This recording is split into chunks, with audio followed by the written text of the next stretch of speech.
So, since I have such a hard time typing these days, as far as seeing stuff on my phone, I'm just going to go ahead and tell you guys a story. It's going to be full of facts about things that I've seen with my own two eyes. There's a post that I put on my Facebook of some information on a news story about a girl that was found beat to death and tortured in upstate New York.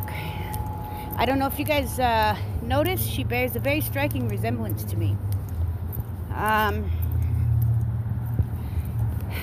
She's my sister, Sky. Also a human trafficking victim, and has been since she was 13 years old. I found her in 2016 when I stayed at the YWCA in Fargo, North Dakota. She had a different name when she was staying there.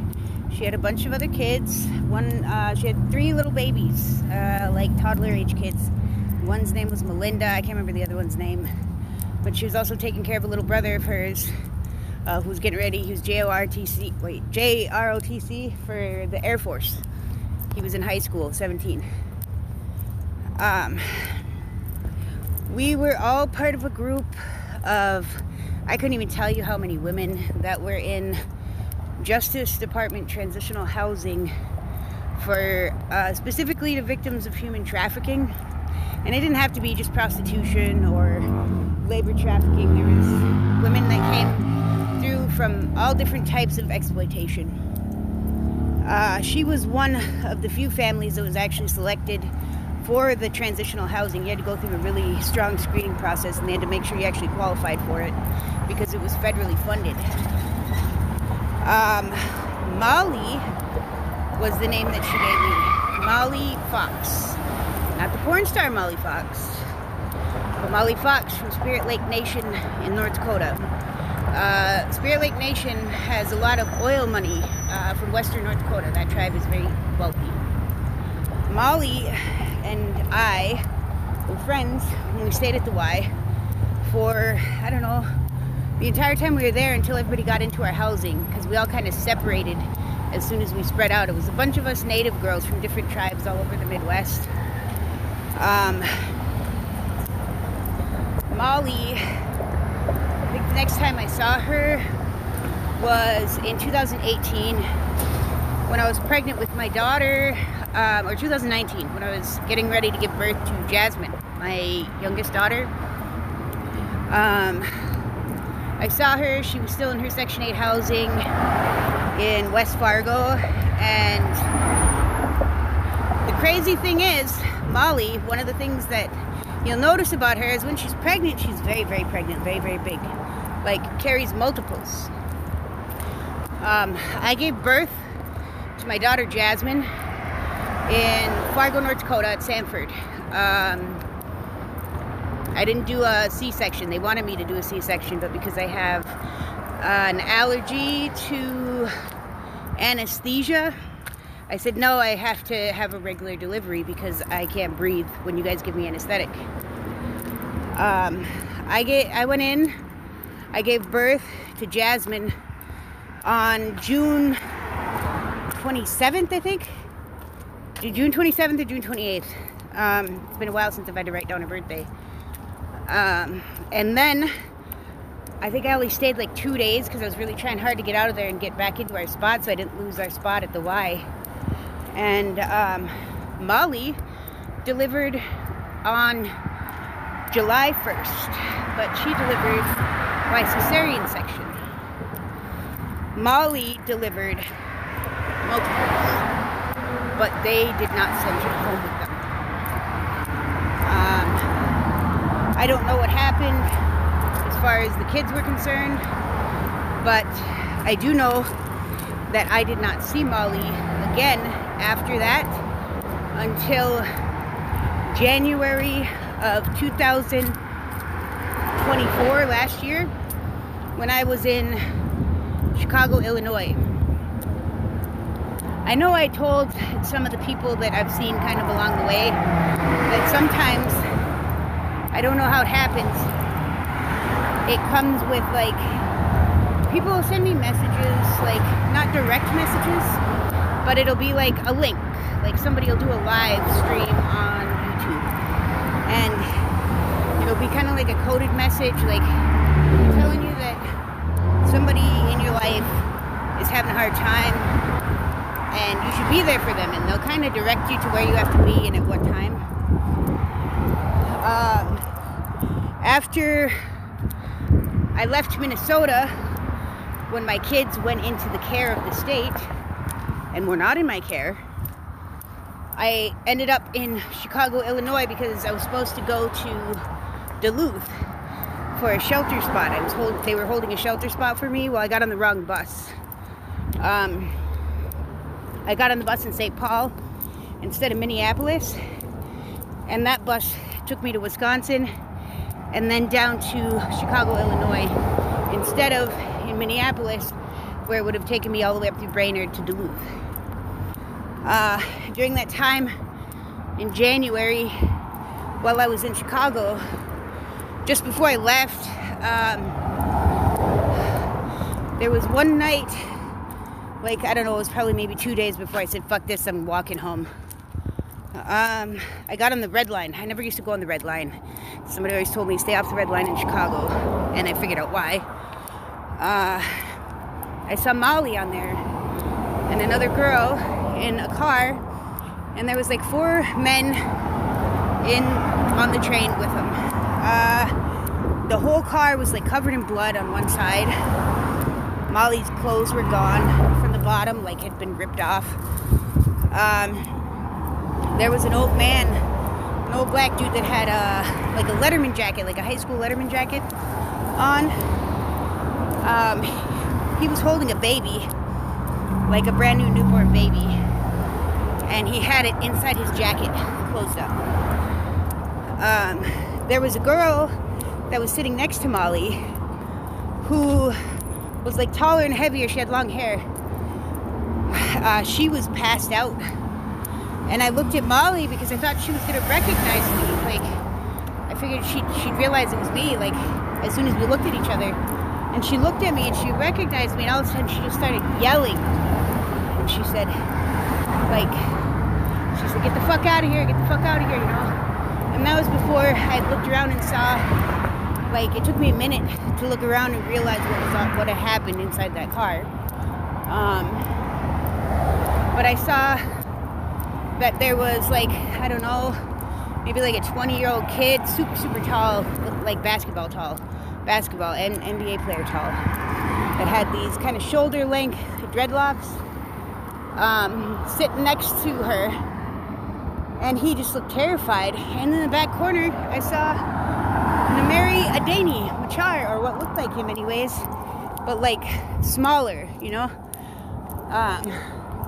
Nameri has a twin sister that's supposed to live in South Sudan. I don't know if it's just twins or if there's like way more than just one of him. Like, but I know for sure he has a twin sister, but she's not here in the States. She's supposed to be in South Sudan.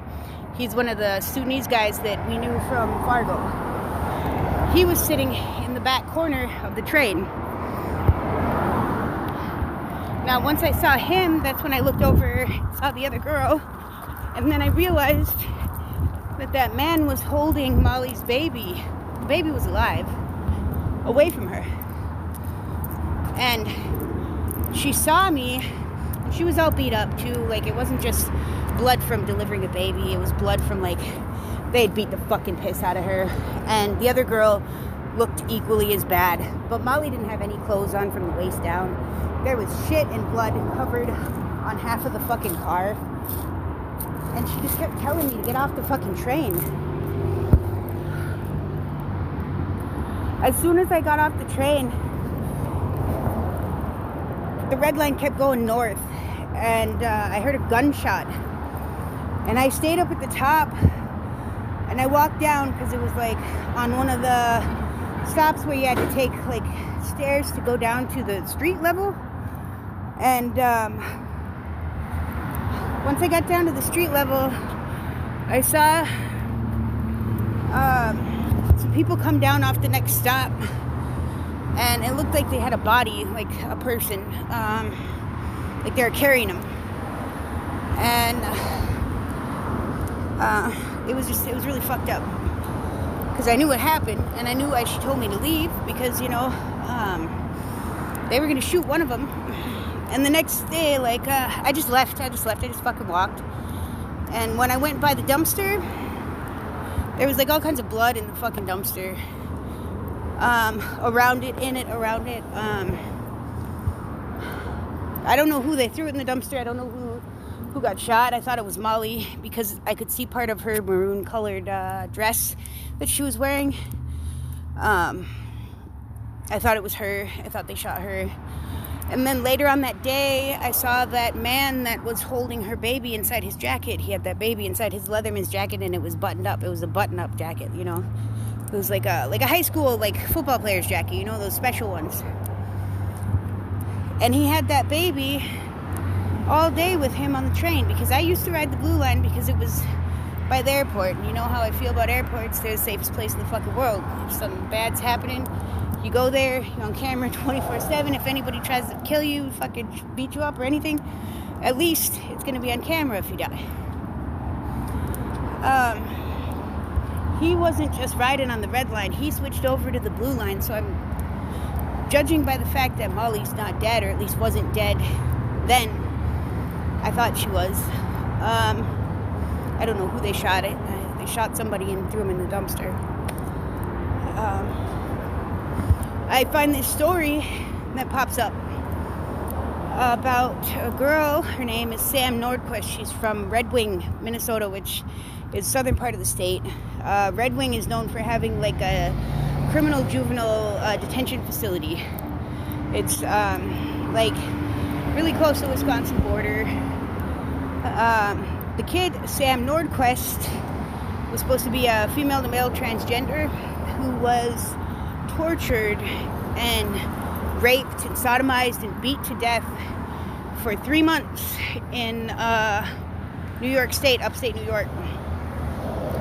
The people that beat and raped and killed Sam Nordquist, if you guys look at the pictures of Sam Nordquist and the pictures of Molly Fox from North Dakota, you're going to see the only difference is a haircut and maybe a little bit of weight difference. The people that beat and raped Sam Nordquist, which was another name she was going by, probably because she had a child support case from them taking her kids the year that I gave birth to Jasmine, are the same people that were in the Fort Snelling cemetery on December 28th, 2023, I think. Yeah, 2023. It was I don't know, it was only the third time I ever went in and had a rape kit done. It was the first time I had a rape kit done in Minneapolis, but it was after my kids were taken into custody by social services earlier that month. And I was trying to stay in Minnesota so that I could, work a case plan and get it back, but I couldn't because I didn't have no place to stay down in the southern part of the state. So I ended up in Minneapolis, which is really bad. But there was one night where I used to volunteer to clean the bathrooms at Fort Snelling, just because there's 3 hours worth of time where the trains don't run down there. And I would clean the bathrooms during that time and sign off on them so that I wouldn't be in 30 below weather, 40 below weather. That group of 6 people or 5 people that you guys have photos of are the ones that were in the Fort Snelling cemetery that night. I went in and did my kit on December 28th, but I think it was the December 26th or 27th that it happened. They shot somebody and they put them in a grave that was already dug. They had already thawed out the ground, because ground freezes up there. You gotta thaw it out, it takes some time. It was a service member's grave. Had a kid in there. Her name was Lily, Lily, but I can't remember what her last name was. Her dad was a staff sergeant. But it was right next to that, where they had plywood over it. And that girl that's in the middle, looks like a boy, but it's not a boy, it's a girl. Her name is Lindsay Wise. She used to work with me in Moorhead, Minnesota. She was a manager. She was training to be a GM, and she did 16 years in the Navy, United States Navy. Her last name is, she says it says Wise, but it's actually Weiss. I knew her family from when I was a little kid, before kindergarten age. The Weiss family, like, they own this big, huge construction company. But their dad used to do rodeos. His name was Paul. Lindsay is also transgender because her real name is Michael. When she went in the Navy, she went in as Michael and came out as Lindsay. The girl in the middle that beat, sodomized, and killed Sam Nordquist is Lindsay Wise. And I thought somebody should, like, know who she is, because they say the remains found, because they didn't find her remains until February, which is really fucked up, because I was in New York. Like, I know what the fuck it's like over there, you know, that shit, it's horrible, you know. And to know that Molly went through all of that after what I went through after we got out of that JDTH program, like, and it's not just her that it happened to. Like, there's Vanessa Yankton, there's Alexis Charbonneau. There was a lot of us that all had the same shit. Like, it's like we were run through a pipeline, you know. Like, we were already victimized one time, but somebody specifically took us, you know, put us on a list to victimize us even more afterwards. And the fact that she was killed in such a really fucking brutal way, like, I mean, I'm happy to know she didn't die that night in fucking Chicago, but at the same time, like, what she must have gone through.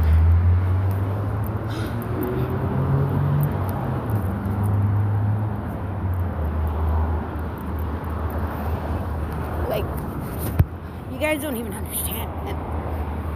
The kind of shit that these people do. It's not just taking your kids. It's not like your kids go to foster care and they get to live a nice cushy life. No, that's not it. They torture you. But anyways, I just thought you guys should know that those remains of Sam Nordquist are actually the remains of Molly Fox from Spirit Lake Nation.